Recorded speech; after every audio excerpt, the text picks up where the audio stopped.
Hello, everyone. I'm Josh Hinkle, host of State of Texas, and thank you for joining us for this KXAN Live. We've just finished watching the Democratic presidential debate in Houston. We have a team down there. We're going to be talking with them all throughout the night. They have been all online with our special blog that we've been doing with our political panel. I've been on there. It's been quite a night to watch everything happening in Houston. If you've been following along on KXAN.com, we have the page that we can show you where the blog has been coming up. If we can pull that up, there you go. So basically, we've been kind of going minute by minute through the whole night with our panel, who I also want to introduce you to right now. We have Jeff Crosby. He's a Democratic political consultant from here in Austin, and Jennifer Fleck is a GOP activist and candidate for the Texas House. I'm really glad you guys could be with us tonight. I know you've got a lot of good things to say, so I just want to tell our audience at home what we're going to be doing for the next few minutes. We'll talk with you guys, then we're going to pause because we have to do a live shot for our TV audience. So you can still watch with us, and we're still going to be talking about things, but in case you get a little bit of a pause for a second, just don't get scared. We'll be right back, and then we'll come back to our digital audience and finish the conversation. Everything, from race to education to what happened in El Paso to gun control, healthcare, climate change.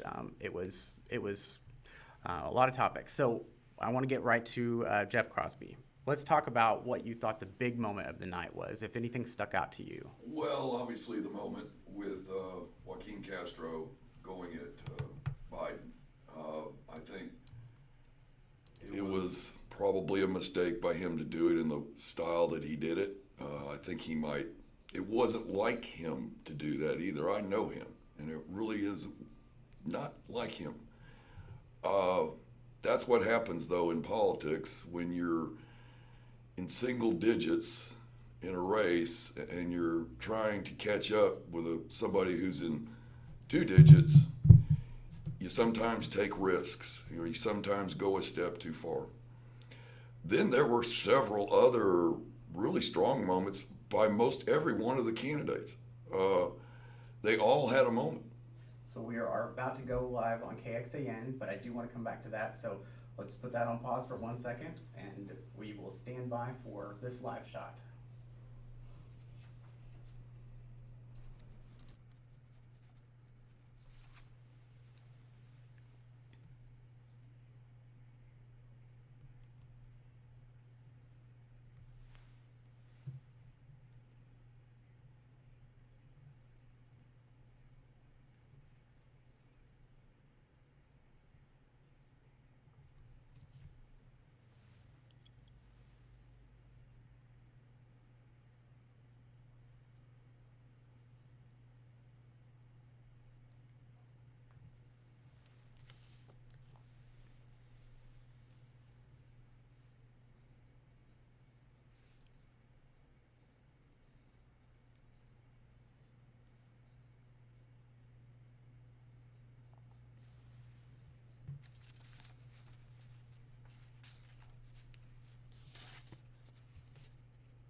Yeah, we've been blogging all night about this, talking about everything that's been going on with all of the candidates up on stage with our political panel. Joining me now here for our KXAN Live online, but on air for you guys, is Jeff Crosby. He's a Democratic political consultant here in Austin, and Jennifer Fleck. She's a GOP activist and a candidate for the Texas House. So race was a big part of what the conversation was tonight.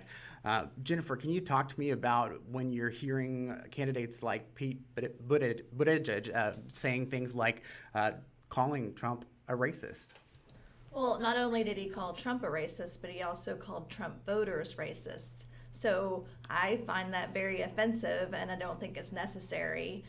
It's unfortunate that there are very agenda biased questions that are asked as it concerns race, when I think there's a lot of other issues that more of the country agrees on are problems and need solutions. Jeff, we heard, Beto O'Rourke say racism in America is endemic. It is foundational. What are your thoughts? It's a problem that persists.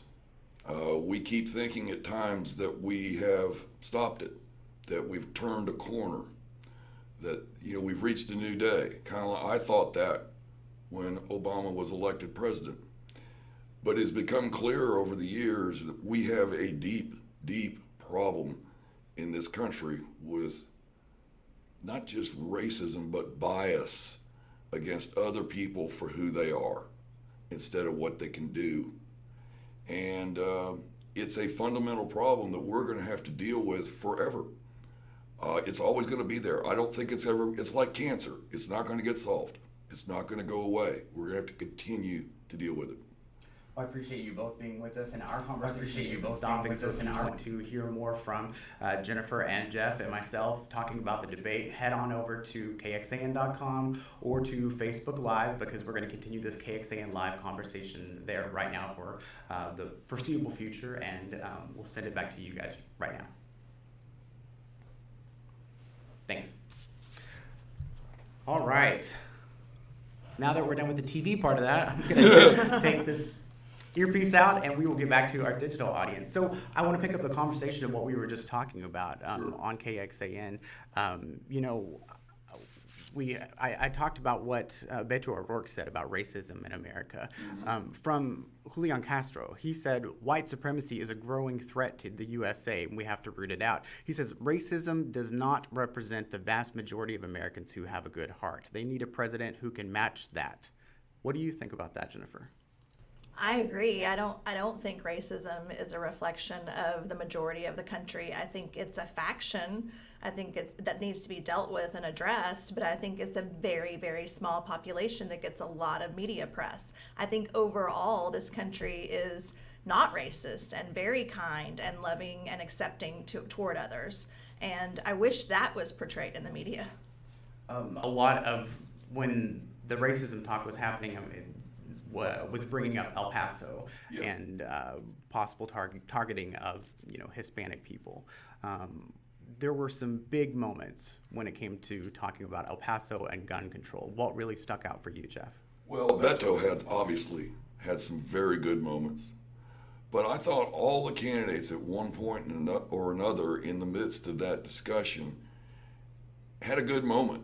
They all made a strong presentation for themselves. And there wasn't during that moment much in the way of bickering. And so that was good to see. They were fairly united. I mean, you notice that they all almost all of them complimented Beto on how he had handled it. And it's odd because, in the midst of that, Beto let loose a little curse word along the way. And that's interesting, but it showed his passion, and he showed he really meant it. And for a lot of voters, authenticity. Does this person really believe what he says what he's saying? It's very important to voters today. There was a lot of applause at one point for Joe Biden when he was praising Beto O'Rourke for how he acted after the El Paso terrorist attack. Mm-hmm. I would agree. I mean, like Jeff said, I didn't take count, but I think all of the candidates praised Beto's reaction.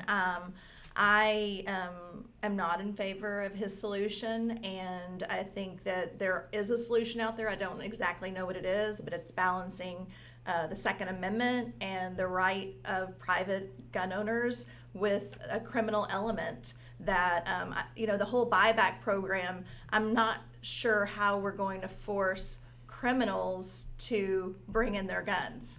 So it's the private law-abiding citizens that we're hurting, not the criminals who are affecting the violence. Yeah, our friends over at the Texas Politics Project, they tweeted out tonight a recent poll that talked about the most important issue in deciding whom to support among potential Democratic primary voters. It was, defeating Donald Trump was the number one, but right also kind of below that was gun control. You had the racial breakdown there too, so I thought that was very interesting. 6% white, 17% black, and then 18% Hispanic. What does that say to you? Well, overall, what you're seeing in polling is a giant shift in America toward assault rifles and large capacity magazines, because they give these nuts an opportunity to kill a large number of people in a very short period of time. And they're carrying a weapon, as I think, I can't remember who said it, that was designed to kill, Beto. It was designed to kill people. I've read about that weapon. They were very proud of creating a weapon that when it hit somebody, it drilled through their body and, did terrible damage. So I'm sorry, we don't need those to go hunt wild hogs. That's been the justification. And I'm sorry, if you're going to have little kids die because guys can ride around in a helicopter shooting hogs, I don't think that's a very good thing at all. Yeah, Jennifer, you mentioned his plan that you don't agree with. He said, hell yes, we're going to take your AR-15, your AK-47. We're not going to allow it to be used against our fellow Americans anymore. That was a big moment, I thought. Yeah. I'll never be in favor of taking guns away from law-abiding citizens. To continue the gun control conversation, Senator Harris spoke about the possibility of issuing an executive order on banning assault weapons, and there was some questions about whether the president would even have that power to do something like that. Well, Biden clearly thought that the president didn't have the power. That wasn't saying that if Biden didn't think he had the power, wouldn't use it. And I thought that was kind of one of those narrow little moments that I don't think is going to last more than a puff of air. I mean, it's just not meaningful. Yeah. We heard from Mayor Pete about good politics. NBC Politics put up a tweet that quoted him as saying, good politics is supposed to be not about the day-to-day fights of politicians, but about the day-to-day lives of Americans. I think a lot of people find it refreshing when you hear things like that in a debate. Sure. I mean, look, I make a living from doing politics and doing campaigns and doing all the stuff that we do. But it has to have a purpose.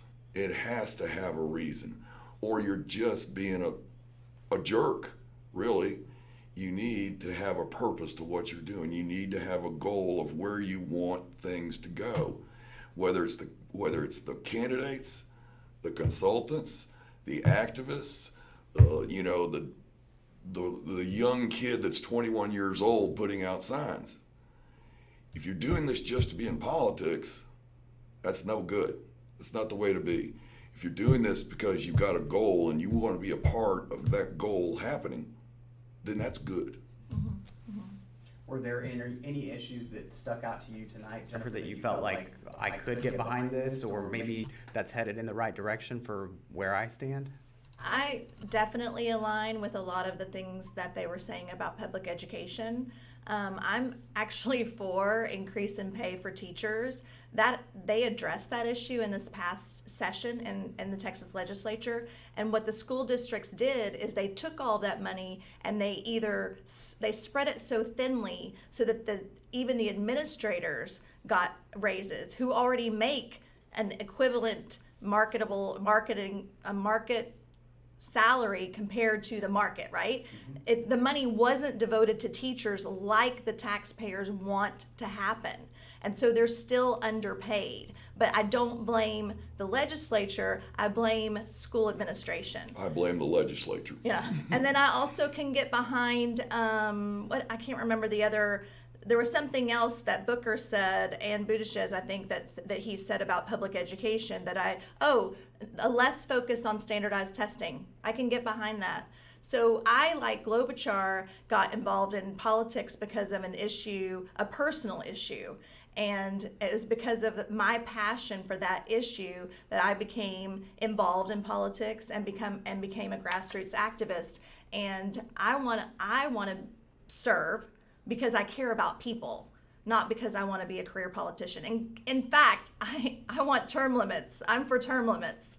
So I want people who are passionate about people to come in and serve and to do what's right and to do what's good, and then get out and let other people with new ideas and new relationships to come in and do something good. Yeah, I think Also, I noticed that there was a lot of emphasis on paying teachers more and de-emphasizing tests. Andrew Yang talked about that a little bit as well. This has been such a big issue in Texas, particularly this year. So I think it probably resonated with a lot of people that were watching tonight. Well, Texas was ground zero for teacher testing and testing of school districts. It was all part of the George Bush reforms. It ended up being a very disruptive and destructive thing because kids were getting tested to death. Teachers were getting rated because they may be in a poor school district and the kids come from underprivileged backgrounds. And the kids, in the bottom line was the kids were learning less because they were spending so much time preparing for tests. So it was extraordinarily counterproductive, and the legislature over the last 3 sessions has slowly but surely weaned us off of testing and using testing to rate school districts. And part of the anger that came from this too is at the same time Austin was telling school districts, you're doing a poor job or you're doing a bad job. They were putting more and more strings on them, more and more bureaucracy. And at the same time, the legislature was reducing its total commitment to public education in Texas, which forced those same school districts to raise local property taxes. That all came to a head in the last election in 2018. And a bunch of people in Texas voting in state representative races and state senate races said, up with this, I will no longer put. And there was a major movement of voters along that issue. There New was update a this point week from toward the end of the night when we were coming up for final questions, and it was Vice President Biden's turn, and he got interrupted by some hecklers from the audience. And there's several reports out that were saying that they were focusing on immigration policy, everything they were chanting. It was a little hard to hear from where we were. I couldn't make out what they were saying. That's not the first time he's been interrupted at an event for this type of thing. Clearly, this is a passionate topic for many Texans. Did you expect maybe it would have been a bigger part of the conversation than it was tonight? No. I mean, going in, the one that surprised me is that no one made a reference. Not a reporter, not one of the candidates, really made a reference to the fact that Houston creates a lot of the pollution in this country, certainly in this state. And it's a huge, giant petrochemical complex. And there they were sitting in the middle of it, and no one ever touched it, really. Well, they talked about China so much Yes. being the global contributor to. Yes, and that's true. That's absolutely true that China does give us most of our pollution. But like 25% of the air pollution in Austin comes from Houston. So it's a huge deal.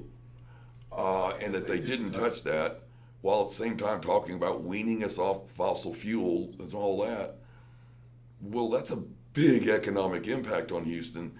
I would have, if I'd been in somebody's camp, I would have said, look, we need to say something about how we're going to transition from fossil fuels to the non-polluting energy, so you can say to these people in Houston, no, we're not going to put you out of work. Mm-hmm.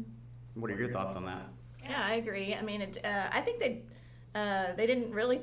It talked about climate control a little bit, but like most politicians, they like to talk about the problem and they like to point fingers, but they don't necessarily have practical solutions. And I think that's because a lot of issues have very complex solutions that are difficult to explain in a short soundbite and are difficult to implement. And I think politicians want the public, the voters, to think that there's an easy fix out there for these very complex problems, and none of them have an easy fix. And again, I just don't think you can fit a solution in a soundbite. So Some of the solutions we heard tonight, were centered on healthcare. Beto O'Rourke talked about his healthcare proposal. Medicare for America says everyone who is uninsured will be enrolled in Medicare. Would that work?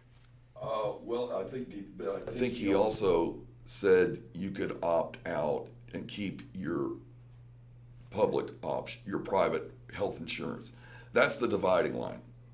Do you want a fully single-payer Medicare for all system, or do you want to keep the public option open? There's real questions about the affordability of Medicare for all and whether it could actually sabotage Medicare itself, which was created for 65 plus. Whereas, there's an awful lot of people in labor unions who had great health care plans negotiated on their behalf by their leaders. And there's real questions about whether the health care plan that would be coming out of the government would be as good as what they're getting. And so, that's a concern. I'm also not hearing a whole lot in here about the impact on small businesses, because small businesses struggle. They want to give their employees health care, but they can't afford it. Right. And there's not been much talk about that. I would think that maintaining the public option would do that.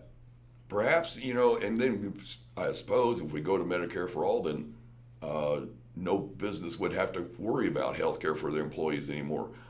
I just wonder about the practicality of it. Yeah. But I think in a way, a lot of that debate is about, are you really going to do this? Or are you just telling me things I want to hear? And so oftentimes when you see people take what appear to be extreme positions, they're really just trying to communicate their passion. Yeah, and I think a lot of the comparison when we were talking about healthcare tonight, people kept referring to Vice President Biden's plan, and I think there is some concern about it possibly being something where would it not require people to opt in, or would they automatically be enrolled? I mean, that's scary for some people. Yeah. I do. Julio got that wrong. I thought Biden said opt in or opt out. I don't think he said buy in or buy out. And he was, and it didn't really matter. He was getting at something that really didn't matter, and it took him into a place where he looked like he was trying to get at the age thing on Biden. On a night when Biden was looking pretty dadgum good. He looked like he got a little tired toward the end, but he was doing a good job of fending off attacks from multiple directions. And I thought he had a pretty good night because he didn't seem to me, maybe I'm wrong, but it doesn't seem to me that he ever got really nailed. And he took in a lot of shots.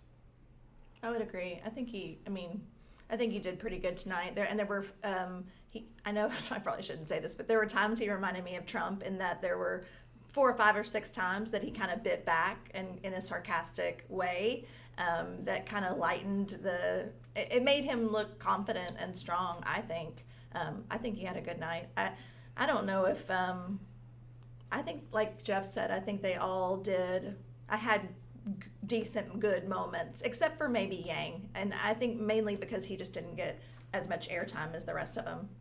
But for me, I think one of the moments that really stuck out to me was when Senator Harris was talking about the impact a teacher can make in the life of a child, and she was talking about if a child has one black teacher by the time they graduate, then they have, I think she said, a 13% better chance of going to college, and I just thought that was so interesting, and that was something very specific that stuck with me. Yeah, I had never heard that stat before. I don't know if it's true, but it's interesting. I have no reason to disbelieve it. It's a very strong, it's a potent argument. And it was in a lot of that area talking about race, like I said before, that they all, in one way or another, had a very good moment, except maybe for Yang. But even Yang, in talking about his father. At the end. Yeah. Yeah. So Maybe. this wasn't a very important debate because this is where the winnowing would take place.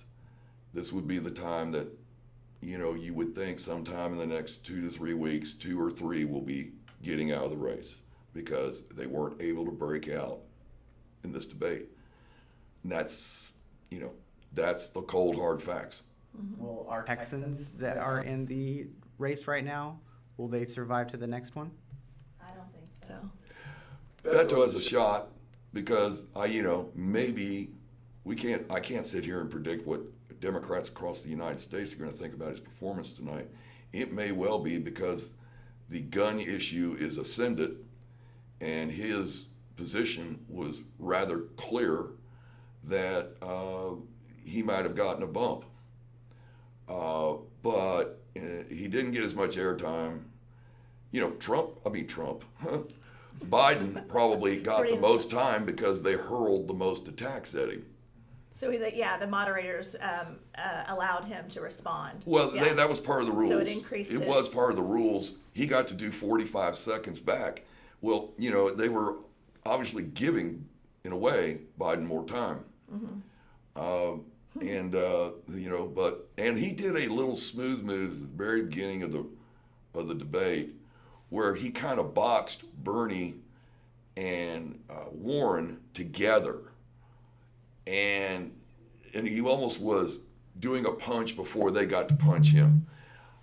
That was very obviously planned, and I think it was very smart. Mm-hmm. So that's the kind of things you think about doing in debates. Yeah. Mm-hmm. One of the upcoming debates is going to focus on LGBTQ issues. I imagine this will be a closely watched debate, but also a very divisive topic for America. How do you think that this is going to play out? I mean, considering that we're focusing so much on a single issue that, I didn't know that they're having an entire debate on that issue. It's going to focus a lot on it. Oh, okay. I think that it gives attention to, like you said, an issue that only pertains to a small percentage of the population. And what I see, and I think it's a very divisive issue, and it's unfortunate. When I am reviewing curriculums, even here in Austin ISD, and they're asking 3rd and 4th graders to stop using the words mom and dad and girl and boy, they're making an issue of that when they're involving that agenda in schools and with minors. And I am not opposed to adults making those decisions. Those are their decisions. But when you take that agenda, that political agenda, into the classroom, into minors, that's where I get very upset. And that's where I think most of the Republican Party gets very upset. So again, it doesn't need to be as a divisive issue as it is, and yet the agenda is pushing it too far, and then it becomes a very polarizing issue. It's unfortunate. Your thoughts on that? I think it's only divisive for the people who don't want to hear about it. Democrats do want to hear about it. And I think a broad majority of Americans do. And so I think this whole concept of prejudice, whether it's directed at LGBTQ or African Americans or Latinos or whoever, I think what Democrats are saying is we are going to oppose this stuff anytime, anywhere. We're going to be on that side of it. We believe in opportunity. That's what's really happening. That's the overall arching message. So whether it's not just about one of those issues, it's not singling out one group. It's saying, we're taking a stand. Final thoughts. What do you think we can expect ahead of the next time this whole group gets together? If you were a candidate really trying to make a name for yourself still and stay relevant, what do you do right now? In the next debate, I think Biden did a very good job. If I were Biden, I'd keep doing what I'm doing. He, in my opinion, appeared confident tonight. I think the Democrat voters should be looking to the general and not just focusing on the primary. And they need to be really thinking about what candidate can beat Trump, if that's even possible. What candidate is that? And I think Elizabeth Warren and Bernie Sanders, who are the other two frontrunners, I think their policies are way left. I don't think that's the middle of the country. I don't think that's the most of the country. And so if I think Biden has a good shot. I think if he keeps doing as well as a good shot of being the primary getting the nomination. I think if he keeps performing like he performed tonight with no gaffes and being, assertive and being even funny sometimes, I think he has the best shot of being of getting the nomination. It's easier to focus on the primary when there's fewer Candidates. Yeah, I mean, I'm sorry, it's just too dadgum cumbersome to have 10 candidates out there all, begging for attention and opportunities. Some of these folks that, I kind of split them up, and there's the group the staying alive group. It's that bottom five, and it's maybe time for them to think about this. That's what I meant about winnowing, I hope, because 10 people on the stage, it's not fair to anybody, mostly the voters. How do they separate all out the statements of 10 different people over a 2 hour and 45-minute period? They can't. Mm-hmm. They're just going to remember one moment. Yeah. And it might be a bad one. It may, so it's not good. It doesn't lead to a healthy debate. It leads to people making, throwing haymakers to get attention. Well, here's to narrowing the field then. Yeah. Thank you both for being with us. I appreciate it. Sure. And thank you at home for joining us for KXAN Live. Don't forget to watch State of Texas this Sunday morning at 8:30 here on KXAN. Thanks a lot. Have a great night.